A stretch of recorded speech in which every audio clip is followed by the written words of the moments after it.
Good day, folks. Welcome to ZSR 3 and welcome to the Breath of the Wild Any Percent Tournament 2026.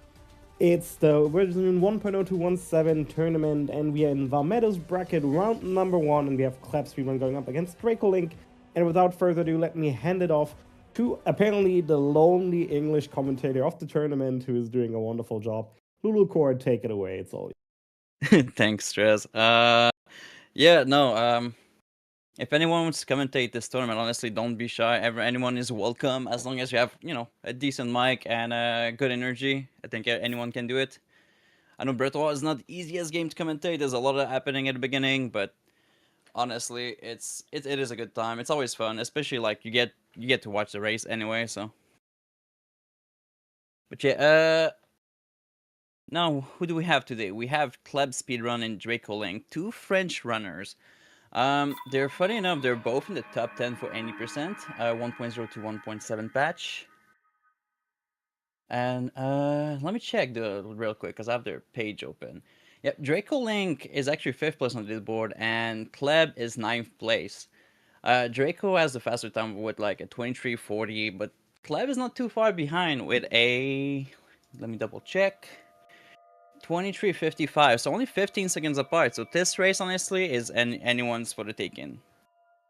It's we've seen it multiple times this week alone. One little mistakes and one runner will take the lead, and then another mistakes happen, and then the other guy gets ahead, and it's just like fun back and forth. So yeah, hopefully we'll get a exciting race to watch today again. So far, I feel like there hasn't been too much. Like, I feel like, at least from what I've watched, like, there hasn't been, like, a single race that was, like, super one-sided. It's always been, like, super close. Now, our runners will take the first item that they need, the Sheikah Slate. It's a, important item, not only to use the runes, but also to clip out of bound in some places. I was watching them practicing a little bit earlier, and it seems like they'll be using it for more than one clip in this run. A lot of runners so far that I've seen have decided to go for like safer routes. It's usually, so safer routes are usually preferred sometimes for race, because obviously, like, if you do the other stuff, well, you might fumble a little bit more, make a little, like, you might make a little bit more mistakes overall and lose a lot more time compared to a runner that might just take it a little bit safer and just get ahead while doing less mistakes. But hey, so first trick of the game happened right there. The strong resurrection clip. In order to do that, the runners had to pull the Sheikah Slate to get the animation. Because funny enough, if the animation doesn't play out first, if you pull it the first time in the corner, well, the anime, like, basically the small cutscene will play, and you won't clip out of bound, even though you had the right angle, the right speed, like the right everything, you just won't clip. So they had to do that, nudge themselves in the corner, and then the moment at the right time, pull out Sheikah Slate. It pushes Link out of bound because the wall is thin enough for that, and they can just clip out and then make their way out. Now they're gonna do a little bit of farming there, getting food, weapons, shields. Seems like they're both going for the torch, which is super nice. And now they're gonna make their way down to the Temple of Time, where we're gonna see our next trick. Both runners will do a shield clip. We'll see how it works in a little bit. But the gist of it is basically when you do a shield jump on a slope, it's gonna store the value of the slope for the next time that Link's gonna perform a shield jump. And when you unequip it, or you don't even need to unequip it, but it works better when you unequip the shield. Basically, Link will flicker. It'll have like a skew animation. This is why it's called a skew clip. And with that, Link will also go through walls that are thin enough for that. Now, another trick, we'll touch on it a little bit after, but it's called a bullet smuggle slide. This is done by basically smuggling an item. And this item, for some reason, just pushes Link up in the air, and yeah, with some nice wiggling of the stick, you can control where Link goes, and yeah, we'll touch on it a little bit later. There's like so much stuff at the beginning of the game. Plus, we'll see Bullet Smuggle slide like, a lot more in this run. Now, in order to actually get to the end of the game, because Breath of the Wild is one of those games that is designed that as soon as you can go to the end of the game and just finish it if you want. This was actually one way that Nintendo marketed this game, which was honestly crazy of them to just be like, hey, yo, you can finish the game like in the, like, I don't know, the first hour that you start playing it if you really want to. Which a lot of people, I honestly just went for it like day one, and that was interesting to watch. Runs back then were like over an hour, dude, that was insane. Now it's like not even 30 minutes. And wow, okay, Dracolink with an actual good gamer win bomb there, and Kleb's not too far behind with a similar one, just as good. So yeah, what the runner did there, it's called a wind bomb. Basically, when you go in bullet time and Link gets hit by an object and it pulls Link out of bullet time, the speed calculation is a little bit messed up. In a good way for us, thankfully. But yeah, basically the way it was done there is you want to jump in the air, drop a circle bomb, go in bullet time, then drop the square bomb. In the case of the gamer wind bomb, they had to adjust the angle by looking a little bit left. And after that, they detonate the circle bomb. That will push the square bomb that hits Link. Link goes out of bullet time. And yeah, you've seen what happens after that. Now, I'm not sure if both runners agree to do no amiibo or amiibo. We'll see in a little bit. This is usually where people will scan their toys or NFC chips, cards, whatever they have on hands.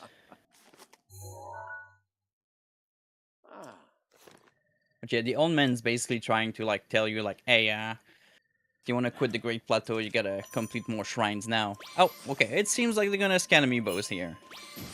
So what they're looking for is two type of fishes. Basically later during the run, they're gonna...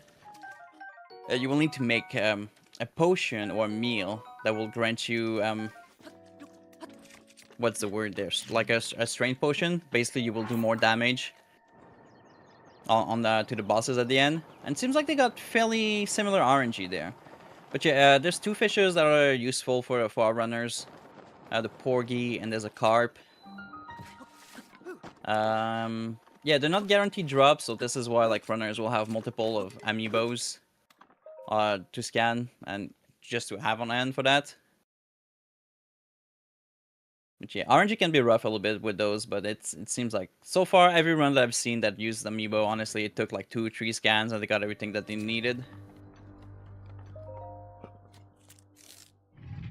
Now they both made their way with another BLSS to the Mangaza Shrine, the second one.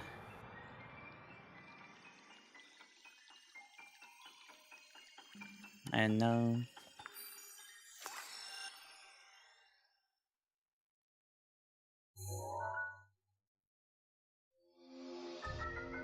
Okay, so one reason, by the way, I guess one reason why we do the bomb shrine first is because it gives access, basically the runners access to the bombs to do wind bombs. And this will, as you will see now, okay, Dracolink is going for the canal wind bomb there, which is a little bit harder than the other version. But yeah, as you can tell, it just streamlines the shrine a little bit, where you'll just do a wind bomb and get to the end of every shrine this way. Oh, it seems like Kleb's got screwed over there a little bit. Sadly, but he knows his backup. Nicely done, just don't die. Good. Alright, it's still somewhat close now. They're both messed up in different ways. But yeah, this is the risk of wind bomb sometimes. It's a cool trick. It gets you very far. However, right now, they don't have the paraglider or any ways really to get out of the ragdoll stage that the wind bomb puts you into. So it can be a little bit dangerous. This is why you've seen them healing well, open landing. Otherwise, that could have risen to death, and they would have to redone the entire shrine. All right, so now we see Dracolink using the BLSS again, smuggling the bomb, and just being pushed all the way to the hut. There, both runners are about to do probably one of the trickiest wind bombs in the entire run. It's honestly not an easy one. I know it's been giving a lot of trouble to some of the other runners in this tournament so far. But yeah, okay, Dracolink just got it like without a sweat there. But yeah, this wind bomb, you have to make it all the way up to that cliff. And with that, too, I believe you keep, yeah, you keep this Q from the previous bomb, the previous shrine. Ooh, Kleb. Ah, this is why this wind bomb is a little bit tricky. Hopefully the respawn point is not too far. Auto saves in this games can be a little bit rough. Okay, he's next to the tree, so that's not too bad. But yeah, runners keep the actual Q from the previous shrine to actually clip inside that shrine.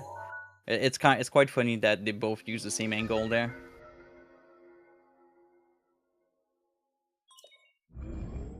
But yeah, now Dracolink getting the stasis rune. We'll see here if they go. It seems like they will go for it. Yep, the riskier wind bomb from the moving platform there. It has just enough height most of the time where you can perform a wind bomb. That's nicely done there. This is a tricky one. There's like, I don't know if you can tell, but there's literally no wall around that pedestal at the end. So if you overshoot it, if you have too much to the left or the right, you will just fall and void, taking more damage in the process. It is also another tricky one, but it's a rough segment. The entire like stasis segment is rough, honestly. But on it, like both runners make it look like it's nothing almost. And looks like Kleb's going for a similar wind bomb too. Let's see if he gets it. It went a little bit high, but honestly, it worked out for him. Nice. Oh, did I just... Dracolink went for the... Huh. Dracolink went for that risky wind bomb there and paid off. Nice. Alright, so now both going to Crownis. This is a BLSS that personally gave me a lot of trouble when people start doing it. As you have to curve around the mountain and keep your speed up so you can make it on time to the Crownis before you die from cold damage. Nice, nice. Okay, there. It looks like it was a skew clip too, and Kleb's going for the same wind bomb there. And wow, okay, I haven't seen like two runners in the same race like doing it, and you know, without fail too. That's crazy. But yeah, we'll see Kleb's doing it in a little bit too. But what Dracolink did to get inside the shrine there, it looked like it's a skew clip, and it technically is, but it's twice. Basically, there's some walls that are a little bit too thick to clip through with one skew clip. So what runners will do is actually perform the trick twice, 2 times in a row. They're doing it quick because it's basically frame perfect. So it's a little bit hard to catch up.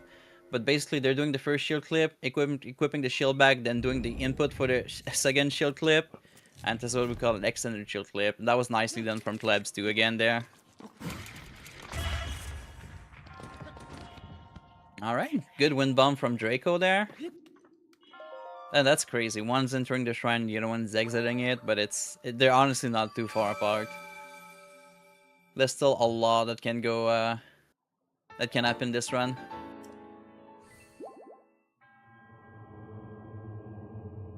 But yeah, one thing I don't think I've mentioned in any of the races I've commented, which is silly because at this point it's just normal for I feel a lot of people who ran this game or who are running this game. Damn, that was hard for me to pronounce that. But yeah, basically at the end you'll notice that every runners just waited until the monks start fading away. Oh wow, that was a cool wind bomb from Klebs there too. Yeah, they started waiting for they're waiting for the monk to fade away simply because even if you're playing on the Switch to hardware for some reason, waiting until then makes the next load faster by a couple of seconds. I think it's 1 or 2. But yeah, it just makes it faster overall. No, I think it's more than 1 or 2. What am I talking about? 5.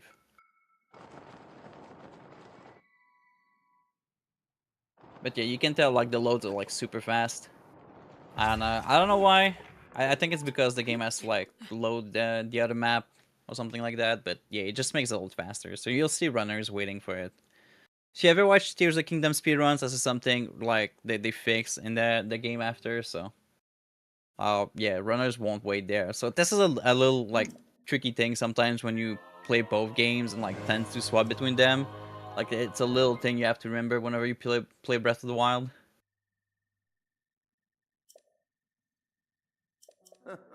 Yeah, it seems like Dracolink now has gotten the paraglider, which is the only thing we needed from the Great Plateau. Because the orbs we're collecting are not even used when you, like, at all. I don't think there was ever a route for this category that uses those orbs. We just, like, assume right away it was, you could do everything with just 1 wheel of stamina and 3 hearts. Which makes, honestly, the ending, like, so much more scarier and harder. But it, like, the payoff of finishing a good run of any percent for this game is genuinely a good feeling. Okay, here Draco now is making its way to Arrow Castle. They're not quite done yet with collecting stuff. There's a bus rush at the end, 4 Blights and one Calamity Ganon. There's also Dark Beast, but we don't care too much about it. Okay, they're gonna need to collect weapons. I don't think they need a shield. Yeah, weapon, bows, a couple of arrows. They need to cook their meal still. Oh, it's nicely done. Seems like Draco got the unloaded gate there. Saves a little bit of time. If the gate was loaded, they would have needed to clip through the wall on top of the gate, then clip inside. Ooh, I don't know if that's gonna affect Draco there. Doing the sneak strike while it has a cutscene started. Doesn't seem like a hit was registered, but we'll see. Alright, cool. That didn't change anything there. Alright, nice. Unloaded from plebs too. Now I'm curious if they're actually gonna stick with the 3-ancient arrow round or go for the 6-1 for safety. We'll see.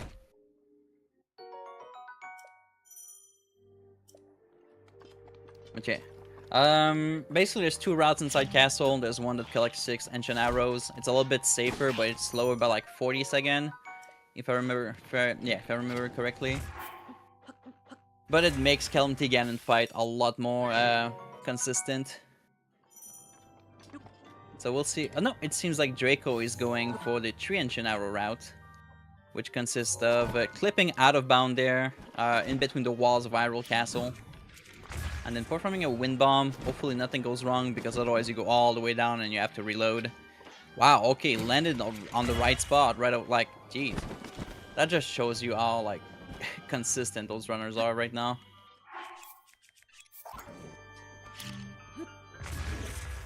They drop the bow there, so that way, when they're gonna pick up the Rail Guard bow, it will be equipped automatically if it ever loads. Hello? Oh no, okay.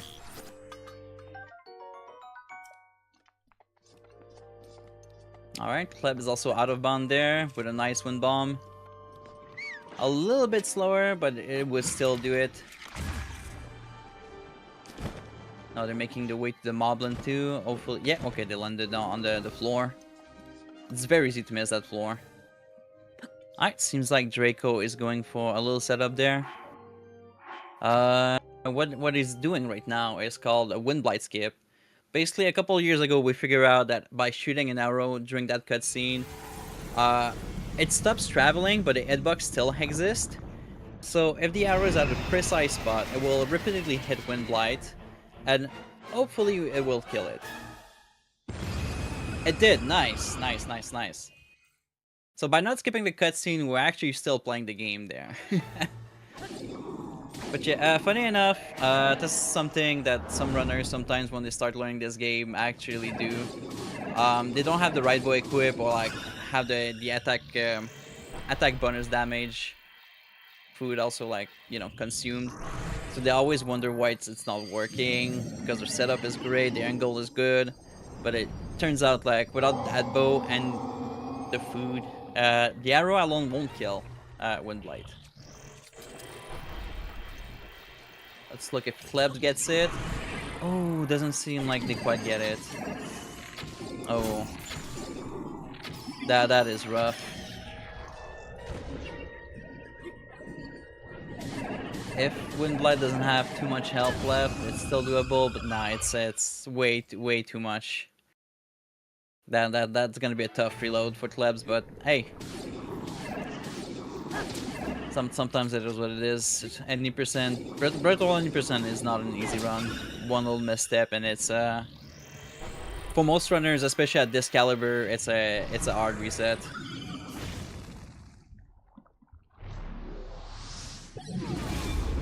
In the meantime, though, Dracolink just flew by Water Blight. I don't even think I've seen the Blight. Okay, the fights are more or less scripted at this point. We figure out that with the weapons we're collecting, like exactly what the weapons we're collecting, we have enough hit for everything. If a weapon breaks or is thrown away, it's all like part of the script. Everything is planned out for those fights. So even if one thing goes wrong, most of the time it's either due because the game doesn't like you or you've done something wrong.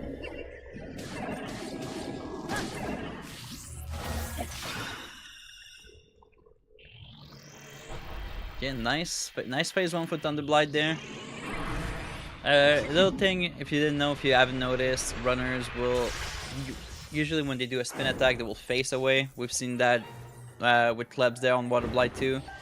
But basically, by facing away for some reason, your weapon will do double, triple hit sometimes on enemies or objects. So yeah, you just basically deal more damage faster. We'll see that again there. Nicely done from Dracolink. Now on to Calamity.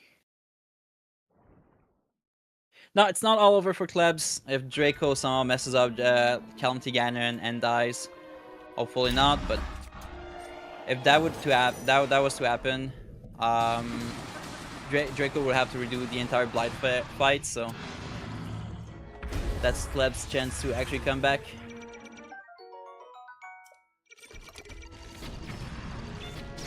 One nice little detail, by the way, like the number of arrows that the runners have picked up during Castle and used during the fights made it that you had none.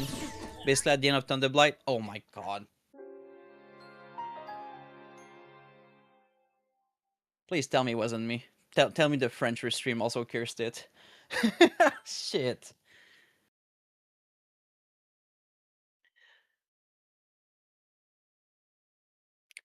Oh man. I think that's the first race I've seen someone actually no, not true. For the first run actually, both runners had a lot of trouble with Blights and Calamity. Still, that is a rough reload, especially that the food that Draco had was already consumed during the Moblin part of the run. So the timer on its food, it's not gonna do. Oh, they will have to be creative during Calamity Ganon, especially during the second phase.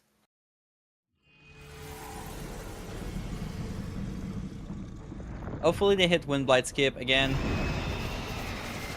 But yeah, it's Klebs' run now.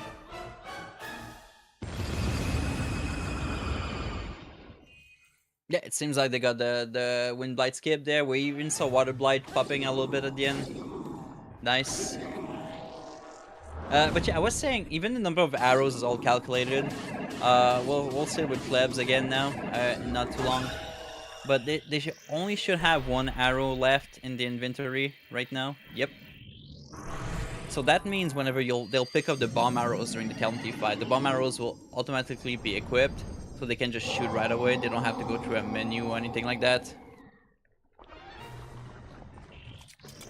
And it's gonna be the same thing with the bow durability. You'll see it too, but the Royal Guard bow that they have will also break, which is also why they also dropped the first bow that they picked up on Great Plateau.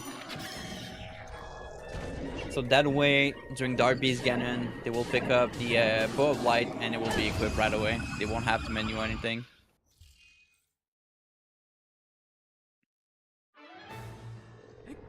Now, hopefully everything will go right for Klebs here.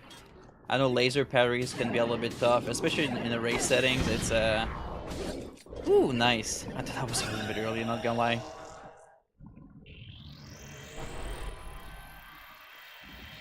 Yeah, especially like in a race setting, sometimes the nerves can hit you, and you do something a little bit off your tempo or your usual off of your usual habits, and it's yeah, it just throws off the run. There, Cleb didn't get the good RNG. Got an attack pattern. By running away, you can bait a laser. Most of the time, Kelty Ganon should shoot a laser, but sometimes it will just crawl to the wall. It's really up to what he likes to do that day. Alright, here, Cleb is doing what we call a stun lock. Oh, wait, what? Okay. Huh, I'm not sure that's fair. I guess the slam was a little bit too early there. If you're not familiar with the stun lock, basically by spinning, you need at least 3 hits during your spins. But by slamming a sword on the ground at the right time, while Calamity like goes back up, he should just go back down, technically back on the floor, like that, and then you can just repeat that over and over until it's dead. It seems like I think Plebs was a little bit early with the slam. But yeah, now everything should be fine. Nicely done. Now Draco re-entering Calamity Ganon now. Hopefully this time it will go well for them.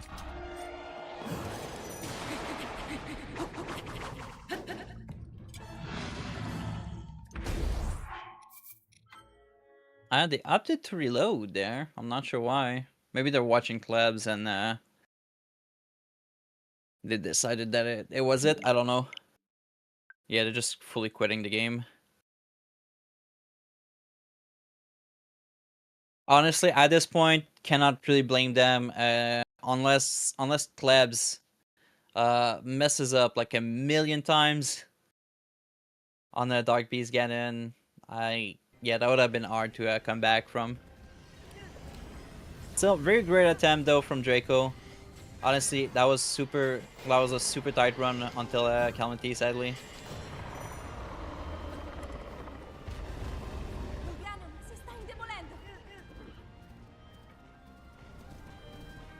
Now, basically, all Kleb has to do is shoot the targets on Dark Beast Ganon.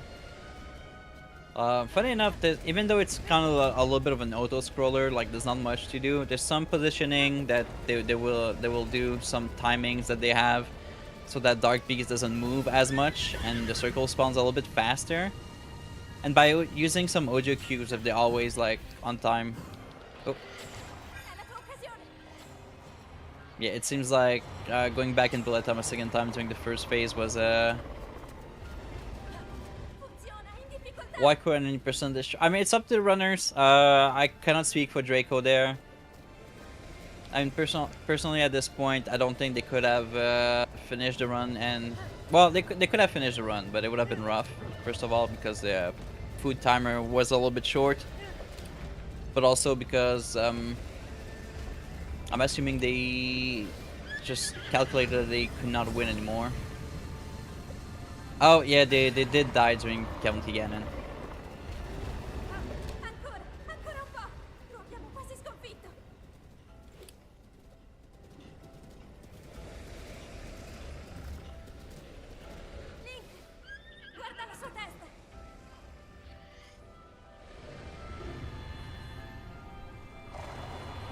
Alright, so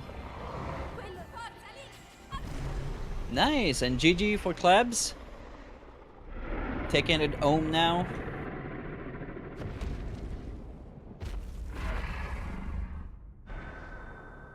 Nice, 28-17. I think it's one of the fastest time I've seen in this tournament so far.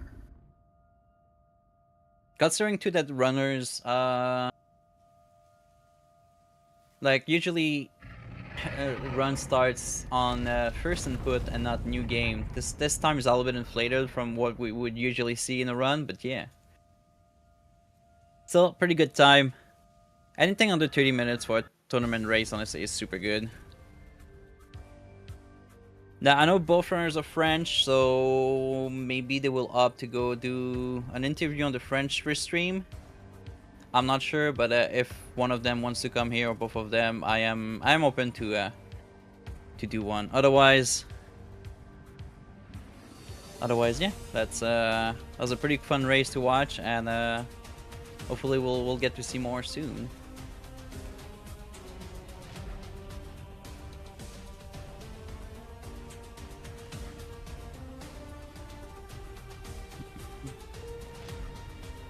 Thank you, Lou, for doing this.